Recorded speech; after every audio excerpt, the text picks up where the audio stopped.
ನಮಸ್ಕಾರ. ಇದು ಸುದ್ದಿ ವಿಶ್ಲೇಷಣೆ. ನಾನು ಶಶಿಧರ್ ಭಟ್. ಇದು ನನ್ನ ಡಿಜಿಟಲ್ ವಾಹಿನಿ ಸುದ್ದಿ ಟಿವಿ. ಡಾಲರ್ ಎದುರು ರೂಪಾಯಿ ಬೆಲೆ 90 ರೂಪಾಯಿಗೆ ತಲುಪಿದೆ. ಸೊ ಬಿ ಜೆ ಪಿ ಕೆಲವರಿಗೆ ಖುಷಿಯಾಗಿರೋದು 90 ಅಂತ ಅಂದ್ಕೊಂಡು ಸಿ ಟಿ ರವಿಯಿಂದ ಹಿಡಿದು. ಸೊ ಒಂದು ಕಾಲದಲ್ಲಿ ಹೇಳಿದರು ಏನು ಅಂತ ಗೊತ್ತಾ, $1 $15 ಹಂಗೆ ಮಾಡ್ತೀವಿ ಅಂತ ಮಾತಾಡ್ತಿದ್ರು. ಈಗ 90 ಆಯಿತು. ಈ 90 ಅನ್ನೋದು ಅದು ಯಾವ ರೀತಿ ಯಾರ ಮೇಲೆ ಪರಿಣಾಮ ಬೀರುತ್ತಾ ಗೊತ್ತಿಲ್ಲ, ಅಂತೂ 90 ದಾಟಿದೆ. ಈ ದೇಶದಲ್ಲಿ ಆ ಬಗ್ಗೆ ಚರ್ಚೆ ನಡೆಯಲ್ಲ, ಭಕ್ತರಿಗೆ ಅದು ಬೇಕಾಗಿಯೂ ಇಲ್ಲ. ರೂಪಾಯಿ ಬೆಲೆ ಕುಸಿದಿದೆ ಅಂದರೂ ಏನು ತಲೆ ಕೆಡಿಸ್ಕೊಳ್ಳಲ್ಲ, ಅವರು ಕುಸಿಲಿ ಬಿಡಿ ಅಂತಾರೆ. ಆ ಸ್ಥಿತಿಗೆ ಬಂದು ತಲುಪೋಗಿದೆ. ಒಂದು ರೀತಿ ಎಲ್ಲರೂ ವಿಚಿತ್ರವಾದ ಒಂದು ಅಮಲಿನಲ್ಲಿ ಬದುಕ್ತಾ ಇದ್ದಾರೆ ಅಂತ. ಈ ದೇಶದಲ್ಲಿ ಒಂದು ಅಮಲಿದೆ, ಒಂದು ಭ್ರಮೆ ಇದೆ. ಈ ಅಮಲು ಮತ್ತು ಭ್ರಮೆ ಸೃಷ್ಟಿಸಿರುವ ಜಗತ್ತು ಅದು ಸುಳ್ಳು. ಆ ಸುಳ್ಳಿನ ಜಗತ್ತಲ್ಲಿ ಎಲ್ಲ ವಿಹರಿಸ್ತಿದ್ದಾರೆ. ವಿಹರಿಸಲಿ ಬಿಡಿ. ನಾನಿವತ್ತು ಮಾತಾಡೋದು ಹೊರಟಿದ್ದು ಈ ವಿಚಾರ ಅಲ್ಲ. ಮಂಗಳೂರಿನಲ್ಲಿ ನಡೆದಂಥ ನಾರಾಯಣ್ ಗುರು ಅವರ ಗಾಂಧಿಯನ್ನು ಭೇಟಿ ಮಾಡಿದ್ದು, ಆ ಸಂದರ್ಭದಲ್ಲಿ ನೆನಪು ಮಾಡಿಕೊಳ್ಳುವ ಒಂದು ಕಾರ್ಯಕ್ರಮ. ಇದರ ರಾಜಕೀಯ ಪರಿಣಾಮಗಳೇನು? ಇಂಥ ಹಲವು ವಿಚಾರಗಳ ಬಗ್ಗೆ ನಾನು ತಮ್ಮ ಜೊತೆ ಮಾತನಾಡಬೇಕು ಅಂತ ಅನಿಸುತ್ತೆ. ಮೊದಲು ನಾರಾಯಣ್ ಗುರುಗಳು ಹಿಂದುಳಿದ ವರ್ಗಗಳನ್ನು, ಆ ಸಮಾಜವನ್ನು ಅವರು ಸಂರಕ್ಷಿಸಿದ ರೀತಿ, ಬದಲಿಸಿದ ರೀತಿ. ಸೊ 2 ಸಲ ನಾರಾಯಣ್ ಗುರು ಗಾಂಧಿಯನ್ನು ಭೇಟಿ ಮಾಡಿದ್ರಂತೆ. ಗಾಂಧಿಯ ದಾರಿ, ನಾರಾಯಣ್ ಗುರು ಅವರ ದಾರಿ, ಹೀಗೆ ಹಲವು ವಿಚಾರಗಳ ಬಗ್ಗೆ ಮಾತಾಡಬೇಕು. ಬಟ್ ನಾನೀಗ ಮಾತಾಡ್ತಾ ಕಾರ್ಯಕ್ರಮದ ಬಗ್ಗೆ. ಈ ಕಾರ್ಯಕ್ರಮದ ಪರಿಣಾಮಗಳೇನು, ರಾಜಕೀಯ ಮತ್ತು ಸಾಮಾಜಿಕ ಪರಿಣಾಮಗಳೇನು, ಇದು ಬಹಳ ಮುಖ್ಯವಾದ್ದು. ಇದು ಹಿಂದುಳಿದ ವರ್ಗಗಳನ್ನು ಇನ್ನಷ್ಟು ಸಂಘಟಿಸುತ್ತಾ, ಹಿಂದುಳಿದ ವರ್ಗಗಳ ಶಕ್ತಿಯನ್ನು ವೃದ್ಧಿಸುವ ಮೂಲಕ ರಾಜಕೀಯ ಬದಲಾವಣೆಯ ನಿರೀಕ್ಷೆ ಕರ್ನಾಟಕದಲ್ಲಿದೆ. ಅದಕ್ಕೆ ತಡೆಯನ್ನು ಕೊಡುತ್ತಾ ಈ ಪ್ರಶ್ನೆಗಳು ನನ್ನ ಮುಂದೆ ಇವೆ. ಸೊ ಆದರೆ ಕಾಂಗ್ರೆಸ್ನ ಬಣ ರಾಜಕಾರಣ ಇದೆಯಲ್ಲ, ಅದು ನಿನ್ನೆನೂ ಕೂಡ ಕಂಡಿತು. ಬೆಳಗ್ಗೆ ಸುಮಾರು 10:30 ವೇಳೆಗೆ ಮುಖ್ಯಮಂತ್ರಿಗಳು ಸಿದ್ದರಾಮಯ್ಯನವರು ಬಜಪೆ ವಿಮಾನ ನಿಲ್ದಾಣದಲ್ಲಿ ಬಂದಿಳಿದ್ದಾರೆ. ಅದರಂತೆ AICC ಪ್ರಧಾನ ಕಾರ್ಯದರ್ಶಿ ಅವರು ಕೂಡ KC ವೇಣುಗೋಪಾಲ್ ಅವರು ಒಂದು ರೀತಿಯಲ್ಲಿ ರಾಹುಲ್ ಗಾಂಧಿ ಅವರ ಬಲಗೈ ಭಟ್ರು ಅವರು ಬಂದ ತಕ್ಷಣ ನಡೆದ ಘೋಷಣೆಗಳು ಇವತ್ತಿನ ಕಾಂಗ್ರೆಸ್ನ ಸ್ಥಿತಿ ಹೇಗಿದೆ ಅನ್ನೋದನ್ನು ತೋರಿಸುತ್ತೆ. ಸೊ ಸಿದ್ದರಾಮಯ್ಯನವರು ಬಂದಾಗ ಐವಾನ್ ಡಿಸೋಜಾ ಅವರು ಮತ್ತು ಅವರ ಗುಂಪು ಸಿದ್ದರಾಮಯ್ಯನವರಿಗೆ ಜಯಘೋಷವನ್ನು ಕೂಗೋದು ಮಾತ್ರ ಅಲ್ಲ, 5 ವರ್ಷ ಅವರೇ ಮುಖ್ಯಮಂತ್ರಿಗಳು ಅಂತಾರೆ. ಹಾಗೆಯೇ KC ವೇಣುಗೋಪಾಲ್ ಬಂದಂಥ ಸಂದರ್ಭದಲ್ಲಿ ದಕ್ಷಿಣ ಕನ್ನಡದ ಇನ್ನೊಬ್ಬ ನಾಯಕ ಮಿಥುನ್ ರೈ ಅವರ ಗುಂಪು ಡಿಕೆಗೆ ಅಧಿಕಾರ ವಹಿಸ್ಕೊಳ್ಬೇಕು ಅಂತಾನೆ. ಅದೊಂದು ಹಲವು ರೀತಿ ಚರ್ಚೆ, ಕಾಂಟ್ರವರ್ಸಿ ಕಾರಣ ಆಗುತ್ತೆ. ಈ ಕಾಂಗ್ರೆಸ್ನಲ್ಲಿ ಕಾಂಟ್ರವರ್ಸಿ ಇಲ್ಲದೇ ಅವ್ರ ಆಡಳಿತ ನಡೀತಾಯೋ ಅಲ್ಲಿ ಇಲ್ಲೋ ಗೊತ್ತಿಲ್ಲ. ಸೊ ವಿಶೇಷ ಏನು ಗೊತ್ತಾ, ಐವಾನ್ ಡಿಸೋಜಾ ಅವರ ಶಿಷ್ಯನೇ ಮಿಥುನ್ ರೈ ಅಂತ. ಮೊದಲು ಡಿಸೋಜಾ ವಿಧಾನ ಪರಿಷತ್ ಸದಸ್ಯ ಡಿಸೋಜಾ ಅವರನ್ನೇ ಮಿಥುನ್ ರೈ ಅವರನ್ನ ಯೂತ್ ಕಾಂಗ್ರೆಸ್ಸಿಗೆ ಅಲ್ಲಿ ಬೆಳೆಸಿದ್ದು, ಇದು ಮಾಡಿದ್ದು. ಈಗ ಮಿಥುನ್ ರೈ DK ಅವ್ರ ಜೊತೆಗಿದ್ದಾರೆ. ಯಾಕೆಂದರೆ ಅವರಿಗೆ ಪಾರ್ಲಿಮೆಂಟ್ ಟಿಕೆಟನ್ನು ಕೊಟ್ಟು ಎಲ್ಲ ಮಾಡಿದವರು DK ಅವರು. ಅವ್ರು ಗೆಲ್ಲಿಲ್ಲ ಅನ್ನೋದು ಬೇರೆ. ಆದರೆ ಅವರ ಕಟ್ಟ DK ಶಿವಕುಮಾರ್ ಅವರ ಬೆಂಬಲಿಗರು. ಸೊ ಐವಾನ್ ಡಿಸೋಜಾ ಜನತಾ ಪರಿವಾರದ ಕಾಲದಿಂದ ಸಿದ್ದರಾಮಯ್ಯನವರ ಬೆಂಬಲಿಗರು. ಆದ್ದರಿಂದಲೇ ಅವರು ವಿಧಾನ ಪರಿಷತ್. ಈ ಗುರು ಶಿಷ್ಯರ ಏನು ಭಿನ್ನ ಬಣಗಳೇನಿವೆ ಅವರ ಘೋಷಣೆ ಕೂಗೋದು ಬಜಪೆ ವಿಮಾನ ನಿಲ್ದಾಣದಲ್ಲಿ ಕಂಡುಬಂತು. ಅದಾದ ಮೇಲೆ ಕಾರ್ಯಕ್ರಮ ನಡೆದದ್ದು. ಕಾರ್ಯಕ್ರಮದಲ್ಲಿ ನಾನು ಗಮನಿಸಿ ಇನ್ನೊಂದು ಭಾಳ ಮಹತ್ವದ ಅಂಶ ಅಂತಂದರೆ, ಸಿದ್ದರಾಮಯ್ಯನವರ ಕಟು ಟೀಕಾಕಾರರಾಗಿರುವ ವಯೋವೃದ್ಧ ನಾಯಕ ಜನಾರ್ದನ್ ಪೂಜಾರಿ ಅವರನ್ನು ಸಿದ್ದರಾಮಯ್ಯ ಕೈ ಹಿಡಿದುಕೊಂಡದ್ದು. ಸೊ ಅವರು ಒಂದು ರೀತಿಯ ಭಾವೋದ್ವೇಗದಿಂದ ಜನಾರ್ದನ್ ಪೂಜಾರಿ ಅವರು ಸಿದ್ದರಾಮಯ್ಯನವರಿಗೆ ತಲೆಬಾಗಿದ್ದು ಕಂಡುಬಂತು. ಹಾಗಿದ್ದರೆ ಇಬ್ಬರ ನಡುವಿನ ವೈಮನಸ್ಸು ಬದಲಾಯಿತಾ ಅಂತ ಅಂದರೆ ಇಷ್ಟು ಮಾತ್ರ ಅಲ್ಲ.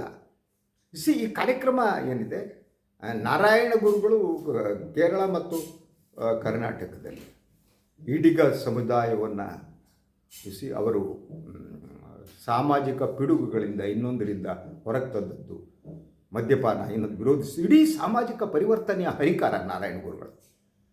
ಸೊ ಅವರ ಹೆಸರಿನಲ್ಲಿ ಈಗ ಹಿಂದುಳಿದ ವರ್ಗದವರು ಒಂದಾಗ್ತಿದ್ದಾರಾ, ಇನ್ನಷ್ಟು ಪ್ರಬಲರಾಗ್ತಿದ್ದಾರಾ ಅನ್ನೋ ಪ್ರಶ್ನೆ. ಹಾಗಿದ್ದರೆ ಇದರ ರಾಜಕೀಯ ಪರಿಣಾಮಗಳು, ಉದ್ದೇಶಗಳ ಬಗ್ಗೆ ಮಾತನಾಡೋಣ. ಒಂದು, ಈ ಕಾರ್ಯಕ್ರಮವನ್ನು ಆಯೋಜನೆ ಮಾಡಿದವರು ವಿಧಾನ ಪರಿಷತ್ ಸದಸ್ಯರು ಮತ್ತು ಕಾಂಗ್ರೆಸ್ನ ಹಿರಿಯ ನಾಯಕರಾಗಿರುವ BK ಹರಿಪ್ರಸಾದ್ ಅವರು. ಹರಿಪ್ರಸಾದ್ ಒಂದು ಕಾಲದಲ್ಲಿ ಸಿದ್ದರಾಮಯ್ಯನವ್ರ ಮೇಲೂ ಕೂಡ ಸಿಟ್ಟು ಮಾಡಿಕೊಂಡಿದ್ದರು. ಅವ್ರಿಗೆ ಕೋಪ ಇತ್ತು, ಅವ್ರ ಸಂಪುಟಕ್ಕೆ ತಗೊಂಡಿರಲಿಲ್ಲ. ಆದರೆ ಬದಲಾದ ರಾಜಕೀಯ ಸನ್ನಿವೇಶದಲ್ಲಿ ಹರಿಪ್ರಸಾದ್ ಅವ್ರ ಮನೆಗೆ ಸಿದ್ದರಾಮಯ್ಯನವರು ಬೆಳಗಿನ ಉಪಹಾರವನ್ನು ಸ್ವೀಕರಿಸೋಕೆ ಹೋಗ್ತಾರೆ. ರಿಲೇಷನ್ ಸರಿಯಾಗುತ್ತೆ. ಆದಮೇಲೆ BK ಹರಿಪ್ರಸಾದ್ ಅವರು ಸಿದ್ದರಾಮಯ್ಯನ ಪರವಾಗಿ ಬ್ಯಾಟಿಂಗ್ ಮಾಡೋದನ್ನು ಪ್ರಾರಂಭ ಮಾಡ್ತಾರೆ.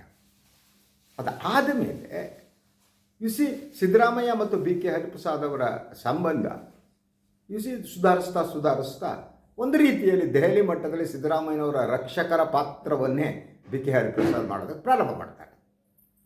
ಸೊ ಈಗ ಈ ಅಧಿಕಾರ ಹಂಚಿಕೆಯ ಚರ್ಚೆ ಏನು ನಡೀತಾ ಇದೆ, ಈ ಸಂದರ್ಭದಲ್ಲಿ ನಡೆದಂಥ ಈ ಅಹಿಂದ ಸಮಾವೇಶ ಅಂತ ಅನ್ನಿ ನೀವು ನಾರಾಯಣಗೌಡ ಹೆಸರಿನಲ್ಲಿ, ಅದು ಒಂದು ರೀತಿಯಲ್ಲಿ ಹಿಂದುಳಿದ ವರ್ಗಗಳ ಶಕ್ತಿಯನ್ನು ಪ್ರದರ್ಶಿಸುವ ಒಂದು ಕಾರ್ಯಕ್ರಮ ಆಗಿತ್ತು ಅಂತ.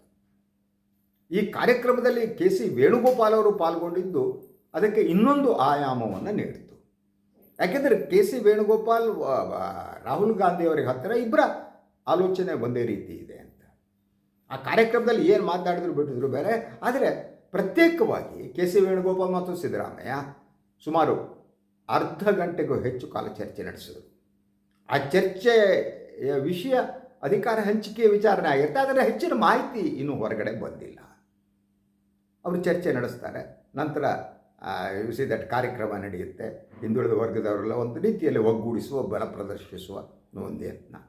ಈ ಕಾರ್ಯಕ್ರಮದಲ್ಲಿ ಈಗ ವಿವಾದ ಈ DK ಶಿವಕುಮಾರ್ ಅವರನ್ನು ಕರಿಬೇಕಾಗಿತ್ತು ಅಂತ. ಸೊ ನನಗನ್ನಿಸುವಾಗ ಅವ್ರು ಕರೆದಿರೋದು ದೊಡ್ಡ ವಿಚಾರ, ಕರೆಯದಿರುವುದು ದೊಡ್ಡ ವಿಚಾರ ಅಲ್ಲ ಅಂತ.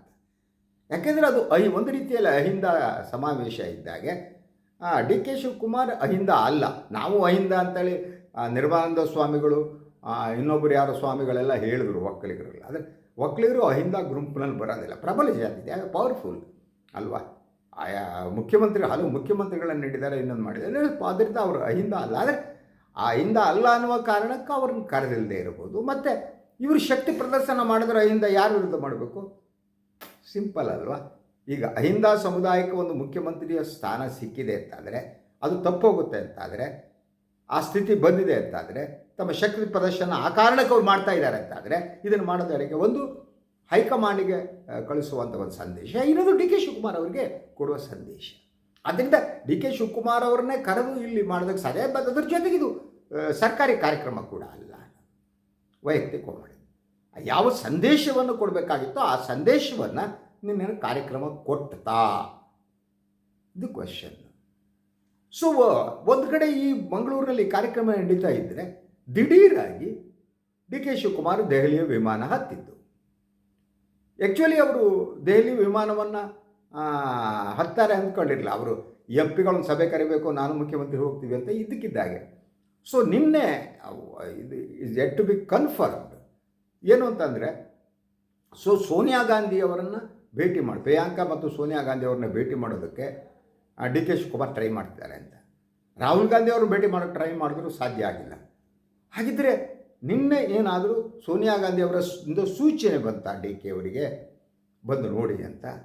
ಸೊ DK ಅವರ ಆಪ್ತವಲಯ ಹೇಳೋ ಪ್ರಕಾರ ಹೌದು ಸೂಚನೆ ಬಂತು, ಸೋನಿಯಾ ಅವರು ಕರೆದಿದ್ದಾರೆ, ಸಾಹೇಬರು ಹೋಗ್ತಾರೆ, ಚರ್ಚೆ ಮಾಡ್ಕೊಂಡು ಬರ್ತಾರೆ ಅಂತ. ಅದು ಅವರ ಅಭಿಮಾನಿಗಳು ಹೇಳೋದು ಯಾವಾಗ ಹಾಗೆ ಇರುತ್ತೆ. ಆದರೆ ಇದು ನಿಜಾನ, ಅದಕ್ಕೆ ಕರೆದಿದ್ದಾರೆ ಅಂತ. ಆದರೆ ಅವ್ರು ಹೇಳಿದ್ದು ಯಾವುದೋ ಮದುವೆ ಖಾಸಗಿ ಕಾರ್ಯಕ್ರಮಕ್ಕೆ ಹೋಗ್ತೀನಿ ಅಂತ ಅಧಿಕೃತವಾಗಿ DK ಶಿವಕುಮಾರ್ ಹೇಳಿದ್ರು. ಸೊ ಅದರಿಂದ ಅವ್ರು ಹೋದಾಗ ಸೋನಿಯಾ ಗಾಂಧಿ ಅವರು ಸಿಕ್ಕರೆ ಭೇಟಿ ಮಾಡ್ಬೋದು. ಭೇಟಿ ಮಾಡಿದರೆ ಅವ್ರಿಗೆ ಒಂದು ಮಾತು ಹೇಳ್ಬೋದು, ಅಧಿಕಾರ ಹಂಚಿಕೆ ನೋಡಿ ಗೊತ್ತಿದೆ, ನಾನು ಮುಖ್ಯಮಂತ್ರಿ ಜಾಗ ಕೊಡಿ ಅಂತ ಕೇಳಬಹುದು. ಅದು ತಪ್ಪಲ್ಲ. ರಾಜಕಾರಣವಾಗಿ ಕೇಳೋದು ಇದ್ದೇ ಇರುತ್ತೆ, ಒತ್ತಾಯ ಮಾಡೋದು, ಪ್ರೆಷರ್ ಹಾಕೋದು, all these things will be there because it's A politics. So ಅದರಿಂದ ಆ ಕೆಲಸ ಒಂದು ಕಡೆ ನಡೀಬೋದು. ಆದರೆ ಇದರ ನಡುವೆ ಏನು ಗೊತ್ತಾ, ಮೊನ್ನೆ ಮುಖ್ಯಮಂತ್ರಿಗಳು ಆಡಿದ ಇನ್ನೊಂದು ಮಾತು, ಅದು ವಿಧಾನಸೌಧದ ಮೆಟ್ಟಿಲ ಮೇಲೆ ಆಡಿದ್ದು ಸಾಗರದ ಶಾಸಕ ಗೋಪಾಲಕೃಷ್ಣ ಅವರು, ಬೇಳೂರು ಗೋಪಾಲಕೃಷ್ಣ ಅವರ ಜೊತೆಗೆ. ಯಾರ ಅಧಿಕಾರವು ಶಾಶ್ವತ ಅಲ್ಲ, ಅದು ಆಯಿತಾ, ಮುಗಿಯುತ್ತೆ ಒಂದು ಸಲ. ಅದು ಅವರ ಸಿದ್ದರಾಮಯ್ಯನವರ ಈ ಮನಸ್ಸಿನಲ್ಲಿ ಒಂದು ಸಂತತ್ವದ ಭಾವ ಬಂದು ಹೇಳಿದ ಮಾತು, ಅಥವಾ ಇದು ಒಂದು ರೀತಿಯಲ್ಲಿ ಪೊಲಿಟಿಕಲ್ ಮೂವ್ ಅಂತ. ಸೊ ನನಗನ್ನಿಸುವಾಗ ಅದು ಪೊಲಿಟಿಕಲ್ ಮೂವೇ ಇರ್ಬೋದು, ಒಂದು ಸಂದೇಶವನ್ನು ನಾನು ಬಿಟ್ಕೊಡ್ತೀನಿ ಅನ್ನೋ ಸಂದೇಶ ಅಂತ. ಅದಾದಮೇಲೆ ಸಿದ್ದರಾಮಯ್ಯನವರಿಗೆ ಆಪ್ತರಾಗಿರುವ ಸತೀಶ್ ಜಾರಕಿಹೊಳಿ ಅವರು ನೀಡಿದ ಹೇಳಿಕೆ. ಸತೀಶ್ ಹೇಳಿದ್ದು ಹೌದು ರೀ, 30 ವರ್ಷ ಆದಮೇಲೆ ಹೋಗ್ಲೇಬೇಕು ಕಣ್ರಿ, ಯಾರು ಕಾಯಮಾಗಿರ್ತಾರ, ಏನು ಸಿ ಎಮ್ ಹೇಳಿದ್ರು ತಪ್ಪಿಲ್ಲ, ಹೌದು ಅವರು ಹೋಗಬೇಕು, ಎಲ್ಲರೂ ಹೋಗಬೇಕು ಅಂತ. ಅಂದರೆ ಒಂದು ಕಡೆ ಹೋಗುವ ಮಾತನಾಡ್ತಾ ಇದ್ದಾರೆ, ಹೋಗುವ ಮಾತನಾಡ್ತಾ ಇರುವುದಕ್ಕೆ ಒತ್ತಡ ಹಾಕುವುದಕ್ಕ ಅಲ್ವಾ. ಸೊ ನೀವು ಅಧಿಕಾರ ಬಿಡಬೇಕು ಅಂದರೆ it's not a big thing, ಯಾವುದಾದ್ರೂ ಅಷ್ಟೇ, ಒಂದು ನಮಸ್ಕಾರ ಅಂತ ಎದ್ದು ಹೊರಟು ಹೋಗ್ಬಿಡ್ತಾರೆ. ಆದರೆ ಯಾವುದೂ ಶಾಶ್ವತ ಅಲ್ಲ ಅನ್ನೋ ಫಿಲಾಸಫಿಕಲ್ ಮಾತನ್ನು ಹೇಳ್ತಾ ಇದ್ದರೆ, ಅದು ಸಿದ್ದರಾಮಯ್ಯನವರು ಯಾರೇ ಆಗಲಿ, ಅದು ರಾಜಕೀಯ ಉದ್ದೇಶದಿಂದ ಹೇಳಿರಬಹುದಾದ ಮಾತಾಗಿರುತ್ತೆ ಅಲ್ವಾ. ಬಿಡೋದಿದ್ದರೆ ಯಾವುದು ಒಂದು ಕ್ಷಣಕ್ಕೆ ಆಯ್ತಪ್ಪ, ನಾನು ಬದುಕಿನಲ್ಲಿ ಸಾಕಷ್ಟು ನಾನು ನೋಡಿದ್ದೇನೆ, ರಾಜಕೀಯ ಮಾಡಿದ್ದೇನೆ, ನಾನು ಎಲ್ಲರೂ ಒಂದಿನ ಹೋಗಬೇಕು, ನಾನು ಬರ್ತೀನಿ, ನಾನೇನು ಹೆಜ್ಜೆ ಗುರುತುಗಳನ್ನು ಮೂಡಿಸಿದ್ದೇನೆ, ಅದು ಯಾವತ್ತಿದ್ರೂ ಶಾಶ್ವತವಾಗಿರುತ್ತೆ. ಈ ಮಾತುಗಳು ಎದ್ದು ಹೋಗ್ಬಿಡ್ಬೋದು.